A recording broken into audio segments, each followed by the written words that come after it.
Right. ఈరోజు million March సందర్భంగా విమలకర రావడం జరిగింది. అక్క చెప్పు. నమస్తే అక్క. నమస్తే. నమస్తే తమ్మి. ఏమనిపిస్తుంది అక్క? 10 సంవత్సరాలు కేసీఆర్ పాలన చూసినాము, ఇప్పుడు రేవంత్ రెడ్డి పాలన చూసినాము. తెచ్చుకున్న తెలంగాణకు ఒక న్యాయం జరిగింది అనుకుంటారా? ఇంకా ఇప్పటికీ కూడా జరగలేదనే తెలియజేస్తున్నాము. మిలియన్ మార్చ్ జరిగిన సందర్భాన్ని మరొక్కసారి సమీక్షించుకోవాల్సినటువంటి అవసరం అయితే ఉన్నది. ఇవాళ అది యాద్ చేసుకొని దాని నుంచి ఏం జరిగినాయి, ఏం జరగలేదు అనేటువంటిది ఒక్కసారి బేరీజ్ వేసుకుంటే అసలు ఆనాడున్నటువంటి పరిస్థితుల్లో కొంచెం భిన్నంగా ఉందేమో కానీ అసలు పూర్తిగా అనుకున్న తెలంగాణ అయితే రాలేదనేటువంటిది వాస్తవం. అది అందరు అనుకుంటున్నదే, మేము కూడా అదే తెలియజేస్తున్నాము. ఇంకొకటి కూడా ముఖ్యమైనది, ఇవాళ సావిత్రిబాయి పూలే వర్ధంతి కూడా ఇవాళ. చదువుల తల్లి. అందరికీ చదువు అందుతుందా అంటే అందుతలేదు. కొనుక్కున్న వాళ్ళకే చదువు అవుతుంది, చదువుకునే వాళ్లకు చదువు అందుతలేదు. అది కార్పొరేటీకరణ చెందింది మొత్తం. అటు విద్య కానీ వైద్యం కానీ బడుగు బలహీన వర్గాలకు దళితులకు చెందిన నాడే సరైనటువంటి తెలంగాణ. కనీస సౌకర్యాలు విద్యా వైద్యం అనేది అది ఇప్పటికీ కూడా ఎవరికీ అందుబాటులో లేదు. ఇప్పటికి మనం చూస్తున్నాం చాలామందిని, ఎవరెవరో ఎక్కడెక్కడి నుంచో ఫోన్లు చేస్తుంటారు. ఇక్కడికి వస్తే సరిగా చూస్తలేరు, ఇక్కడికి పొమ్మన్నారు, ఇక్కడ ఈ దవాఖానకు వచ్చినాము అనేటువంటిది. పాపం వాళ్ళకి తెలియదు, ఎక్కడికి పోవాలనో తెలియదు.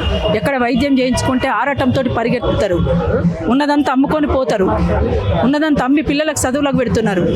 ఏం చేయాలనేటువంటి పెద్ద క్వశ్చన్ మార్క్. ఇప్పుడు ఇంకా కూడా పెద్ద పెద్ద ఆంధ్ర పెట్టుబడిదారుల చేతుల్లోనే, వాళ్ళ కబంధ హస్తాల్లోనే తెలంగాణ ఉంది అనేటువంటిది అందరికీ తెలిసినటువంటి వాస్తవం. అది ఏ వలస విముక్త తెలంగాణను అయితే మనం కోరుకున్నామో ఆ వలస విముక్త తెలంగాణ ఇప్పటివరకు మనకు చెందలేదు.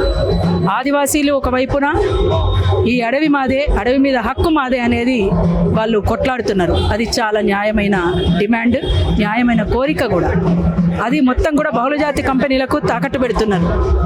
ఏమి అని అంటే నక్సల్స్ అంటున్నారు, ఏమి అంటే చంపుతున్నారు. ఎన్కౌంటర్లతోటి ఇవాళ మనం ఏం జరుగుతుందో మనం చూస్తున్నాం. అందుకనే ఇవాళ తెలంగాణలోని భూములు, తెలంగాణలోని సంపద, తెలంగాణలోని ఉద్యోగాలు, తెలంగాణలోని చదువులు, తెలంగాణలోని విద్య ఇది ప్రజలకు అందుబాటులోకి రావాల్సిన అవసరం ఉన్నది. అది ముఖ్యంగా బడుగు బలహీన వర్గాలకు, పేదలకు, దళితులకు, ఆదివాసీలకు, గిరిజనులకు చెందాల్సినటువంటి అవసరం అయితే ఉన్నది. అది మనం ఒక్కసారి ఆలోచించాలి. బయటి ప్రపంచం కూడా అసలు ఏం జరుగుతుంది వాళ్ళ అనేటువంటి దానిపైన పక్కన పెడితే అదంతా కూడా ఇదంతా ఆలోచించే తీరిక ఎవరికి లేదు ఇవాళ చాలామందికి. ఇవాళ మనం ఒకటి చూస్తున్నాం, టీచర్లు కూడా ఎట్లా ఎన్నుకున్నారు అనేది మనం చూసినాం.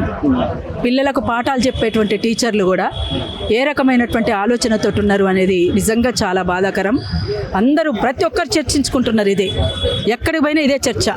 అంటే ఇట్లా ఉంది ఇవాళ సమాజం. అందుకని సామాజిక స్పృహ కోల్పోతే ఇట్లనే ఉంటుంది. సామాజిక స్పృహ అంటే సమాజంలో ఏం జరుగుతుంది, దాని పట్ల మనం ఏ రకమైనటువంటి స్టెప్ తీసుకోవాలి, ఏ రకమైనటువంటి సందేశాన్ని మనం ప్రజలకు అందించాలి, ప్రజల్ని ఎట్లా చైతన్యం చేయాలి, ఇవాళ ఉన్నటువంటి పౌర సమాజం మీద ఏ బాధ్యత ఉంది అనేటువంటిది ఆలోచన ఉండేది. కానీ ఆ ఆలోచన జ్ఞానం కానీ విచక్షణ కానీ అదంతా కూడా కోల్పోతున్నటువంటి పరిస్థితిలో ఉంది. అందుకనే మరో మిలియన్ మార్చ్ జరగాల్సినటువంటి అవసరం అయితే ఉందని నేను భావిస్తున్నాను. ఒక ప్రజా ఉద్యమకారిణిగా గతంలో మలిదశ తెలంగాణ ఉద్యమంలో ఒక కీలక భూమిక పోషించినటువంటి వాళ్ళంగా, అరుణోదయ సాంస్కృతిక సమాఖ్యగా, తెలంగాణ యునైటెడ్ ఫ్రంట్గా మేము కోరుకుంటున్నటువంటిది ఇదే. ఇది ప్రజల తెలంగాణ కావాలి, అదే ప్రజా తెలంగాణ. అది ప్రజాస్వామిక తెలంగాణ అందామా, నవ తెలంగాణ అందామా, ప్రజా తెలంగాణ అందామా, కానీ ప్రజలకు న్యాయం జరిగే తెలంగాణ కావాలని మాత్రం చాలా స్పష్టంగా మనం తెలియజేసుకోవాల్సినటువంటి అవసరం అయితే ఉందని భావిస్తున్నాను. Thank you. తెలంగాణ రావడానికి 3 కాన్సెప్ట్: నీళ్లు, నిధులు, నియామకాలు. ఈ నియామకాల విషయంలో అవి ఎలాగో జరుగుతాయి. ప్రైవేటీకరణ ఇప్పుడు విశ్వనగరంగా హైదరాబాద్ ఖ్యాతిగాంచినప్పటికీ ఇక్కడ ఉన్నటువంటి ఉద్యోగాలు మాత్రం బయట రాష్ట్రాల వాళ్ళకి కావచ్చు వాళ్ళకు వస్తున్నటువంటి పరిస్థితి. మన తెలంగాణలో పుట్టిన వాళ్ళకు చాలా తక్కువ. ఇప్పుడు ఇక్కడ కూడా మీరు మిలియన్ మార్చ్ అన్నారు, లోకల్ అని ఒక మిలియన్ మార్చ్ చేసి ఇక్కడ లోకల్ వాళ్ళకు రిజర్వేషన్స్ ఇవ్వాలి, లోకల్ వాళ్ళకి ఎక్కువ. ఇప్పుడు కర్ణాటక చేస్తుంది, అదే తరహాలో మన తెలంగాణ కూడా రావాలని ఒక భావన జనాల్లో బాగా వచ్చింది. దీన్ని ఏమంటారు? ఇప్పటిదాకా మనం మాట్లాడుకున్నది అదే. అంటే ఇక్కడ మన వాళ్ళ ఇప్పుడు మన తెలంగాణ మనకు వస్తాయి అంటే, మన రాష్ట్రం మనకు వస్తే మన ఉద్యోగాలు మనకు వస్తాయి, మన పిల్లల బతుకులు బాగుపడతాయి.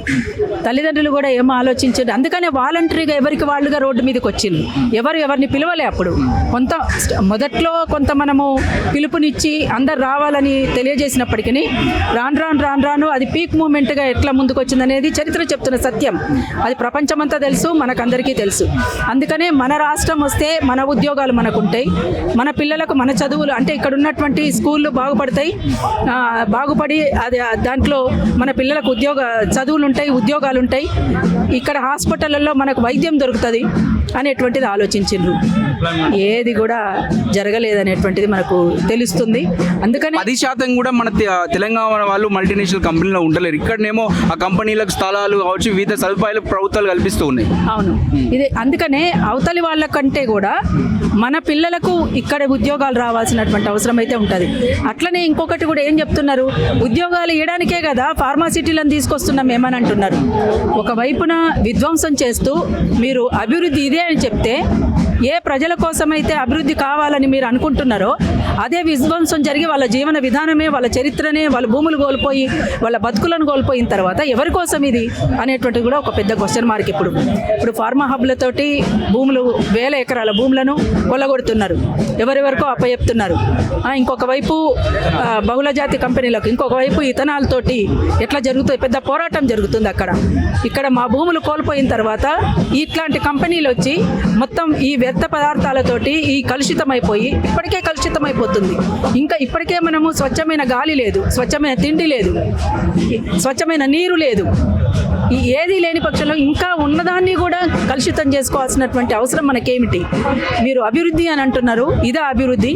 ఏ ప్రజల కోసమైతే మీరు అనుకుంటున్నారో ఆ ప్రజలకే కానప్పుడు దేనికోసం, ఎవరి కోసం ఈ అభివృద్ధి అనేటువంటిది ఇప్పుడు ఒకటే నెపం చెప్తున్నారు. మన పిల్లలకి ఎందుకు ఉద్యోగాలు వస్తే స్కిల్ లేవని ఒక నెపం చెప్తున్నారు, మీరేమంటారు? చాలా తప్పుడు ఆలోచన అది. స్కిల్ లేకపోవడం ఏంటి?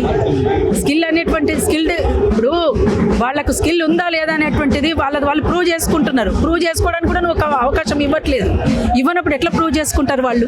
అందుకనే ఖచ్చితంగా స్కిల్డ్ వర్కర్స్ ఇక్కడ ఉన్నారు, ఎంప్లాయీస్ ఉన్నారు, వాళ్ళ తెలివి ఉంది. ఇక్కడ తెలంగాణ ఉద్యమంలో ఎంత గొప్ప పోరాటం జరిగిందో మనం చూసినాం. ఇంత గొప్ప పోరాటం ఎక్కడ జరగలేదు వాస్తవంగా. కానీ ఇంత గొప్ప పోరాటం జరిగిన దాంట్లో ఏ స్కిల్ కావాలి? ఇంకా ఇక్కడ పుష్కలంగా వనరుల సంపద ఉంది, పుష్కలంగా భూమి ఉంది, పుష్కలమైనటువంటి అనేక రకాల సంపద ఉన్నది ఇక్కడ.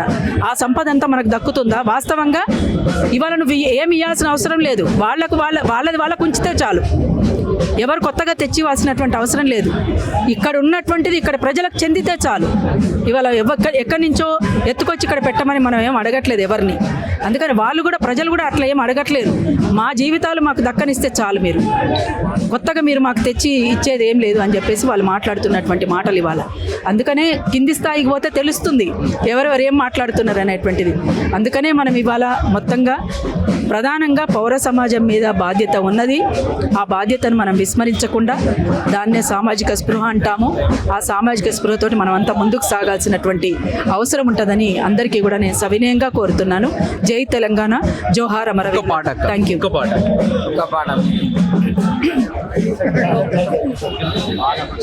అదే అమరుల స్తూపం కాబట్టి అమరుల కోసమే ఒక ముక్క పాడతాను.